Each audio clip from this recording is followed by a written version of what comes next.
Okay, seriously, in today's world, the sheer amount of information coming at us can feel absolutely overwhelming, right? Like trying to drink from a fire hose. You want to feel informed, understand what's important, maybe even have a few interesting facts up your sleeve. But who has the time to sift through everything? That's exactly what the deep dive is all about. We take a specific set of sources that you've shared, we jump headfirst into them, and we pull out the absolute core insights, the surprising connections, and distill it down so you can feel genuinely well informed fast. Think of us as your guides through the information jungle.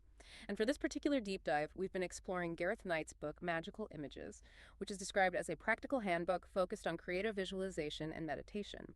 It's a deep well of fascinating ideas, and today we're zeroing in on one specific part. That's right. Our focus for this session is unpacking the concepts presented in the Chapter 2, cosmic charts and maps. As the source lays out right from the start, these aren't meant to be seen as just simple, flat pictures or diagrams. They're described as systems of magical images. Their purpose is to provide a framework, almost like a map, to help us understand and navigate something deeply personal, our own inner reality. Right. Inner reality maps. So, our mission in this deep dive is to really get to grips with what these ancient cosmic charts and maps are, why, according to the source, they're considered relevant even today for exploring our inner world, and perhaps most practically, how the book suggests you might actually use them. Get ready for some ideas that might challenge how you think about maps. So let's start with that core definition from the source. What are these cosmic charts or maps? They are explicitly not individual magical images in themselves. Instead, they are structured systems where many individual symbols, images, concepts are organized and interlinked. The book uses a powerful analogy. Their purpose is to help you see your general outline. Your general outlay. Right. Think of it like a map for your personal journey, but specifically your journey in an inner or spiritual sense. Where you are now, where you might have come from internally, and where you might be heading. Okay, that makes sense. A system for inner navigation. And the chapter immediately dives into a major historical example of one of these systems, the ancient crystalline spheres. Ah, yes, this is the classic geocentric model Earth, right at the center. The source describes Earth as composed of the traditional elements, the solid earth and fluid water. Surrounding that, spheres of air and fire. Okay, the four elements, standard stuff. Right. Then, as you move outwards, you encounter the crystalline spheres traditionally associated with the heavenly bodies visible without a telescope. The Moon, Mercury, Venus, the Sun, Mars, Jupiter, and Saturn. The ones that seem to wander across the sky. Exactly. The wanderers, against the background of the stars when viewed from Earth. But the system extends further. Beyond these planetary spheres is the sphere of the fixed stars.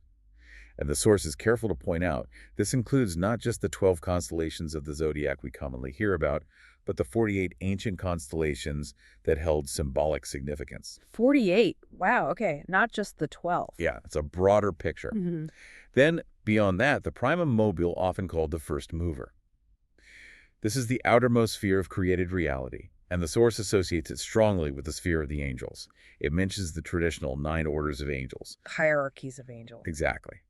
And those associated with the primum mobile are seen as the prime movers, the forces causing all the other spheres to turn, creating the cycles of the cosmos. Okay, so they keep everything spinning. That's the idea. And finally, beyond even the primum mobile is the imperium. This isn't described as another sphere in space, but rather a state of being completely beyond all heavens, the very fount or source of creation itself. The ultimate source. Got it. The book gives us a quick history lesson here, too, pointing out how this model is largely based on Aristotle, right? Yes, Aristotle's ideas, then integrated into Western thought by medieval scholars like St. Thomas Aquinas. And Dante used it for the Divine Comedy. Precisely. It even provided the cosmological framework for Dante's epic poem. It was the model for understanding the universe for centuries. A complete picture of the physical and metaphysical cosmos as understood then. But of course, then came the seismic shift during the Renaissance. Copernicus, Galileo. Right. Astronomy moves on, Earth goes around the sun. Exactly. Their work provided overwhelming evidence that this geocentric system simply wasn't an accurate representation of the physical universe. Science moved on. And here's where, according to the source, it gets really interesting. Yeah, this is the twist. What the book suggests those scientific revolutionaries and much of subsequent materialist thought didn't fully grasp Is that while this system failed as a model of physical space, it remains an incredibly useful description of the spiritual and preternatural universe. preternatural. What exactly does that mean here? It's a slightly dense term, yeah. The source uses it to mean realms of reality that exist alongside or interpenetrate the physical, but aren't simply part of the physical world as science studies it. Okay, so like non-physical dimensions. Pretty much. So what science discarded, this system, the source argues, is actually a powerful, enduring map for navigating these non-physical dimensions of reality.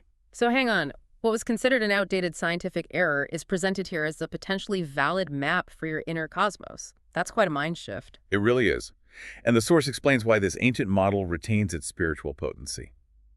In magical or spiritual terms, it suggests that each individual can be considered a center of the universe, because each person's perspective is unique and valid. Okay, subjectively, I'm the center. Makes sense. And collectively, for humanity, Earth does remain central to our experience, doesn't it? So subjectively and collectively, the old system provides potent channels of imagery, symbolic pathways through which psychic and spiritual forces can still flow and be directed by those who understand and use the system. So it works on a symbolic, psychic level, not a physical one. Exactly. It's about subjective and collective spiritual reality, not objective physical measurements. It offers a framework that still resonates with fundamental human consciousness. Now, the source doesn't just leave this as an abstract historical concept. It immediately says the best way to understand this system is to try it out. Right, get practical. Chapter 2 provides a first practical example of using magical imagery with this framework through an exercise called Invocation of the Seers. Okay, let's unpack this exercise as described in the source. How does it start? It begins with finding a sense of stillness and establishing a dedicated center. This could be just you alone, or if working with others, imagining yourselves within a protective circle like a gathering of like-minded souls. Centering yourself. Got it. From this centered point, the exercise guides you to expand your awareness and begin a series of visualizations, moving outwards layer by layer, mirroring the cosmic map. First, becoming aware of the world of nature, outside the trees, plants, animals, sensing the life force there, Connecting with nature. and extending that to an awareness of the great being of Earth herself, Gaia. You visualize or sense her processes or breathing, expressed as the air, the winds, the water cycle, the energy circulating around and within the planet. Feeling the planet's life. Okay. Next, the source suggests visualizing an encircling sphere of protective light just beyond the atmosphere, sometimes called a ring of inner fire. A ring of inner fire, like a protective shield. Exactly. It's seen as a spiritual counterpart to the physical ozone layer, a boundary of light protecting life on Earth from external influences. Okay, protected space established. Then what? Then you begin visualizing the crystal spheres, extending your consciousness outwards. And the source suggests sensing the quality of the energy or consciousness associated with each sphere. Not just seeing them, but feeling them. Right. Visualize a sphere as high as the moon. Sense it as representing the tuned consciousness of an order of angels, beaming down qualities like strength, constancy, rhythm, Moon qualities. a sphere to the distance of Mercury. Sense the focused consciousness of angels associated with intelligence and communication, bringing clarity, quickness, intellectual light. Mercury, the messenger. Makes sense. One coinciding with Venus. Visualize and feel the radiant energy representing and radiating love, beauty, harmony, connection. Venus, love and beauty. Yep. A sphere as high as the sun, radiant with golden light. Sense it beaming down health, balance, life-giving power, vital energy, the central life source. The sun's energy. Powerful. A sphere coinciding with Mars. Feel the energy bringing courage, dynamic action, transformative energy. Right. Action energy. One coinciding with Jupiter. Sense the energy bringing wisdom, expansion, generosity, broad perspective. The wisdom expansion. And finally, the sphere coinciding with Saturn. Sense the energy bringing discipline, structure, boundaries, the wisdom of time and form. Saturn, boundaries, structure. Wow, that's quite a journey just moving through those spheres. It is. It's not just listing planets. It's about connecting with these archetypal energies through established symbolic channels, using your imagination and consciousness. So what's beyond Saturn in this visualization? Beyond the planetary spheres, you become aware of the sphere of fixed stars. The source mentions sensing the constellations, particularly those 48 ancient ones, feeling their vastness and symbolic weight. The bigger cosmic picture. And then the outermost sphere, the primum mobile, the sphere of complete clarity. This is described as the realm of the holy angels who keep all the cycles moving: time, space, birth, growth, death. The prime movers again. Yes. And the source includes a beautiful evocative detail here. suggesting that if you listen carefully with your inner ear, you might hear them singing, Singing. what's sometimes referred to as the harmony of the spheres, a great song of praise for the creative spirit. That's a powerful image, a cosmic symphony. It is. The source then notes that your ordinary consciousness typically can't penetrate beyond this ultimate boundary, but something does come through. Oh, what comes through? You visualize a reflection of this ultimate light and clarity coming back down through the spheres. It's described as a holy rain, a delicate mist, falling gently but inexorably through all the layers, all the spheres, back down onto Earth. Like grace descending. Exactly. Bringing freshness, renewal, and a sense of grace. And as this light or mist descends, the source suggests something might appear at the center of your awareness where you are, right? Yes, the center of this personal cosmos you built through visualization. This could be a growing radiance, a sense of profound peace and love, or even a symbolic vision, like a child or son of light radiating peace, specifically seeking personal, individual contact with you. Personal contact. The source describes this contact intimately, head to head, heart to heart, feet to feet, signifying the establishment of the way, a conscious connection to this inner source or guide. Wow. You become aware of this connection. Yes, and you reciprocate it with your own consciousness. Yeah. And consciously seek to mediate this light and peace outwards to the world around you. It sounds like a complete cycle, receiving from the source and then radiating back out. Precisely.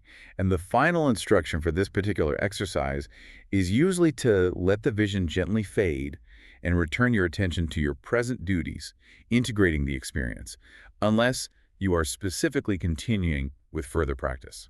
So it's a structured engagement with the map, not just daydreaming. Right. It's a focused practice. Okay, so that's one key cosmic map, the crystalline spheres, used in a practical invocation exercise.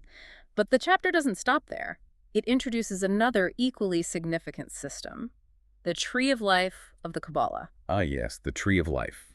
Big topic. When we talk about Kabbalah, we're generally referring to a system of Jewish mysticism, or more broadly, a Western esoteric system that seeks to understand God, the universe, humanity, using symbolic representations. The Tree of Life is its central diagram. And visually, it's totally different from the spheres, right? Yeah, completely different.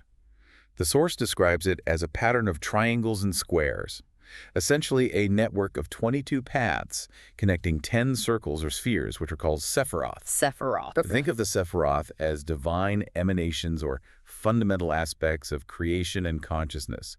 So instead of layers, it's a diagram of interconnected points. Like a circuit board or a family tree. A family tree is a good analogy the source uses. It's presented as a pattern of relationships, mapping the principles and forces that make up any created being, a cosmos, a person. It's described as a kind of general systems model of creation principles. Okay, spheres are layers. The tree is a network of points and connections. But the source says they relate. How? Yes, that's key. The source explicitly states its correspondence to the sphere system. Each of the 10 Sephiroth on the tree corresponds to one of the crystalline spheres, and often includes the Imperium and Prima Mobile at the top. In the same order. Pretty much, yeah.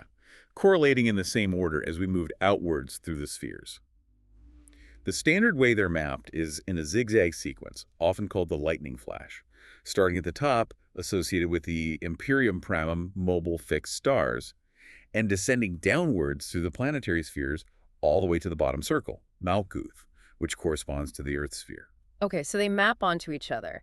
If that's the case, what's the specific benefit of using the Tree of Life system compared to just visualizing the spheres? What does it add? That's an excellent question, and the source is clear about the unique benefit. The real power of the Tree of Life, the source says, lies in that pattern of paths connecting the Sephiroth, or spheres. The connections between the circles. Exactly. These aren't just lines on a diagram. Each path is symbolic and can be invested with imagery, and meaning astrological signs, tarot cards, Hebrew letters, all sorts of things. This allows you to use the tree as a map for visualization journeys, actively traveling in your imagination from one principle or sphere, sephira, to another along a specific path. Ah, so you can travel between the principles. Precisely. Because of this focus on the relationships and journeys between the principles, the Tree of Life has become perhaps the major tool for meditational training in the West. It provides a rich, complex framework for interrelating a vast compendium of magical images, symbols, deities, and associated experiences. It offers a dynamic way to explore how these different principles interact and flow into each other. Okay, I see. So the spheres give you the layers or stations, and the tree gives you the pathways between them, allowing for a more complex exploration of how those principles interrelate. Exactly. It adds that dimension of dynamic relationship and exploration. Much more complex interrelations. Now, moving from the macrocosmos, these vast maps, the source brings it right down to the individual. Back to us. Back to you. It bridges these cosmic systems to the human being by talking about the aura. The aura, often visualized as an ovoid shape surrounding the body, can be seen as potentially becoming sphere-like during certain practices, and the source suggests it's not unlike the system of crystalline spheres itself. So our aura is like a mini cosmos. In a way, yes.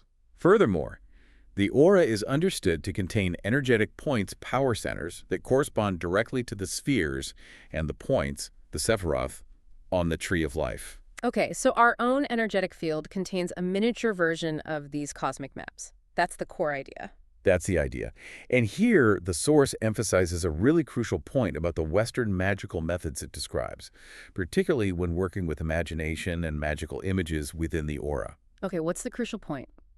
It highlights a built-in safety mechanism. This approach, it states, is fundamentally different from some advanced techniques like certain forms of Eastern yoga that work directly with physical endocrine glands or subtle energy centers like chakras. Oh yeah, chakras. People talk about those a lot. They do. And those techniques, the source notes, impinge directly on the physical body and nervous system and require extremely strict conditions, lifestyle, and expert supervision because they can cause significant physical and psychological changes if not done correctly. Okay, so potentially risky if you don't know what you're doing? Very much so. According to this perspective, the Western methods discussed here, by contrast, primarily work through visualization and imagination within the auric field. Their aim is generally to arouse these subtle powers for a specific short space of time only, for a particular purpose or insight, and then allow them to settle back down.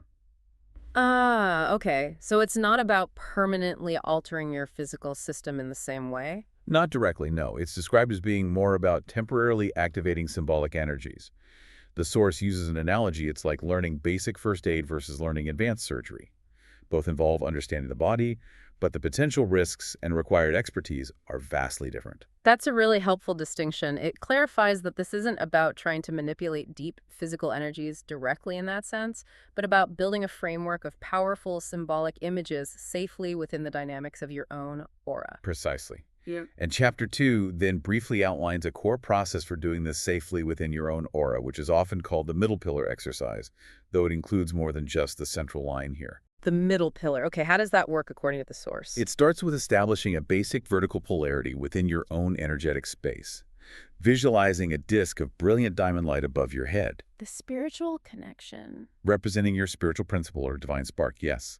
And beneath your feet, visualizing a disk connected to the earth, perhaps in earthy colors, representing your grounding, your physical life pattern, integration with the physical world. Head and feet. Heaven and earth polarity. Exactly. Next, you establish an operational midpoint within your torso, a large golden disc over the diaphragm area. This point is seen as combining the energies of the heart center, higher ideals, vocation, love, and the solar plexus fellow feeling, emotional ties, team spirit. So a heart-solar plexus blend. Right. The source relates these points to the alchemical elements: fire above the head, earth below the feet, air above the diaphragm, water below the diaphragm. It suggests that the balanced function of these expresses the quintessence, the fifth element, the unified living energy. So visualizing these 3 points, head, diaphragm, feet, creates that central channel, the middle pillar. Yes, the middle pillar visualization involves building these 3 centers. The source notes that simply practicing this can lead to greater poise, inner equilibrium, and a sense of being centered. Just doing that basic visualization helps balance. That's the claim, but it goes further. Beyond this central line, the exercise also involves visualizing side pillars for grounding and balance. Side pillars. You imagine a dark pillar to your right side and a bright shining pillar to your left side, providing stability and context for the central channel. Think Jachin and Boaz from temple symbolism. Ah, okay, the twin pillars. Exactly. On these side pillars, you visualize 3 discs on each, built in pairs that correspond roughly to the height of the middle pillar centers. At head height, a dark disc on the right, often associated with intuition or the unconscious, and a bright silver disc on the left, associated with a clear mental principle. Intuition and intellect balanced. Then at shoulder height, A red disk on the right representing action, dynamic energy, Mars energy, and a blue disk on the left representing wisdom, calm assessment, Jupiter energy perhaps. Action and wisdom. Okay. And the source specifically gives a practical application for those red-blue disks at shoulder height. It suggests you can bring awareness to them when faced with a situation. How so? You can consciously draw on the red for decisive action when needed, or draw on the blue for calm assessment and wisdom before acting. That's a great example. So these abstract diagrams translate into very practical tools for self-management and decision-making in daily life. Exactly. It's about translating the cosmic principles into a personal, usable framework. The source does briefly mention that other systems exist, of course, like the imagery of Mount Meru in Eastern traditions or the more abstract Enneagram. Right, it's not the only map. Definitely not. But it emphasizes that truly confident and effective work is achieved by focusing deeply on one or two systems rather than having just superficial knowledge of many. Depth over breadth. Makes sense. Master one tool before collecting others. What's truly fascinating here, though, and a core takeaway from Chapter 2, is the idea that while these diverse systems like the crystalline spheres and the Tree of Life might look fundamentally different on the surface, one is layers, the other a network. Yeah, visually very distinct. They have a profound underlying unity. They aren't describing different universes or different sets of principles. According to the source, they are describing the same basic principles of creation, consciousness, and inner reality, just using different symbolic languages or different systems of magical images to map that reality. Different languages for the same fundamental truths. That's the perspective offered here. So what does this all mean for you, listening to this right now? It means these ancient diagrams, far from being dusty historical relics, are presented in this source as incredibly practical tools. They are maps, not for physical geography, but for tuning consciousness, for gaining knowledge of inner worlds, for understanding your own potential, and for achieving inner balance and equilibrium. By actively building and engaging with these symbolic frameworks within your own energetic field, they offer a structured way to explore the often uncharted territory of your inner life. So we've taken a deep dive into Chapter 2 of Gareth Knight's Magical Images. We've explored the ancient system of the crystalline spheres and how the source views its continuing relevance as a map for the spiritual or preternatural universe. We've looked at the symbolic structure of the Tree of Life as a dynamic system of relationships and pathways. And crucially, we've seen how the source suggests these cosmic maps can be visualized and built as a safe framework within your own aura for inner exploration and achieving personal balance through exercises like the middle pillar. Yeah, at their heart, these are presented as enduring frameworks and channels for inner work. They offer a structure for understanding and navigating the subtle, non-physical aspects of our being, drawn from centuries of human contemplation and practice. And that leaves us with this thought to mull over, drawing directly from the implications of the source material.